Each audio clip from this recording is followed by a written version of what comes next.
let's now go to a supporter of Boris Johnson, Brendan Clarke-Smith, Tory MP for Bassett Law. He served as a minister under Johnson.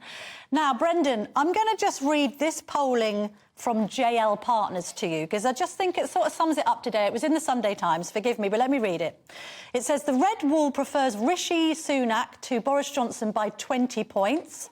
It says Boris Johnson is less popular with the British public than Philip Schofield and Xi Jinping.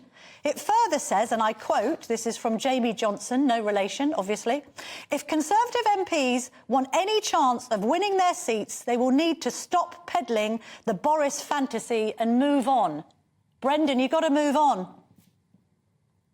Well, Camilla, I think this takes me back to my childhood and watching the original House of Cards and talking about opinion polling, and they say they can say in an opinion poll whatever you want them to say, really. We've got to be very careful not to just look at one poll. I think when we're looking at how parties are doing generally, we never pay attention to just one poll.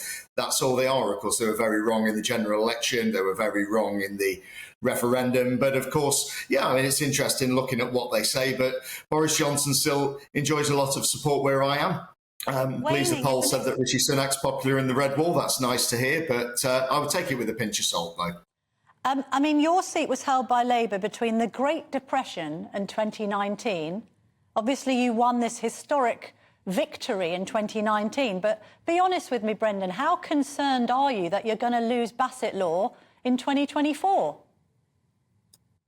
Well, I think there's no such thing as a safe seat. And I think when you have that attitude, that's how you do lose seats. You have to work hard. You have to work hard in your incumbency, and you should never take voters for granted. And that's part of the reason people like me got elected, because Labour were taking people for granted in these seats. We've got at least 4 by-elections coming up now. The same thing, you know, they will look at whether they think the Member of Parliament's done a good job. Some of it's going to be a reflection on things at the moment. But at the same time, it shows why working hard in your constituency is so important, really. Now, I've tried to focus on local issues here. I've tried to be a good MP, and I would hope that I'd be rewarded with that. But of course, that's not doubting it's a very difficult time for us, and we should take nothing for granted.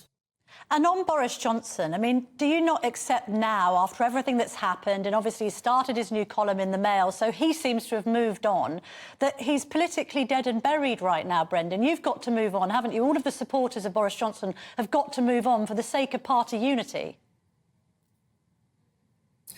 Well, I think a lot of us have moved on a long time ago, but what we don't want to see is one of our colleagues thrown under the bus and treated very poorly. And I think that's what this is really about, Camilla. It's not about Boris making some big comeback or anything like that. It's about someone being able to leave office with dignity. And we think that he's been subjected to what's a very, very unfair committee there. I think the conclusions at the end seem very spiteful and vindictive. Not just the 90 days, but taking his pass off him as well, which is unprecedented for a former Prime Minister, really. We just want to see the right thing done by him, as I would with any colleague. And of course, if someone was on the other benches and treated this way, I'd be saying the same thing.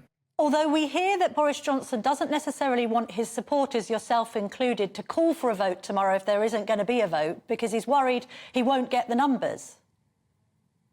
How would you vote? Well, Boris is keen.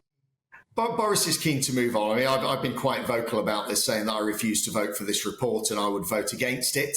Part of me wants to do that. I think it's such a appalling set of sanctions, and I have doubts about how the report came to its conclusions in the first place, about chairmanship issues and about all sorts of other things. So part of me actually wants to see people walk through those lobbies, justify it to their constituents, justify it to their members why they voted the way they did. Now, if there's not going to be a vote, I mean, yeah, the problem is the opposition are going to probably whip for it, even though it's a House matter. So the numbers will be high there. And of course, then you'll have people saying, oh, they only got 40 or 50 people voting for it, of course, while the rest are out campaigning in by-elections, because it's a one-line whip. Brendan, in which world is he going to get 40 or 50 voting against the report? There'll be a lot of abstentions. Moving on quickly, aren't you worried about criticising the Privileged Committee because they're going to do their own special report into MPs like you? You could be found in contempt of Parliament, so you better watch what you say about Harriet Harman and co.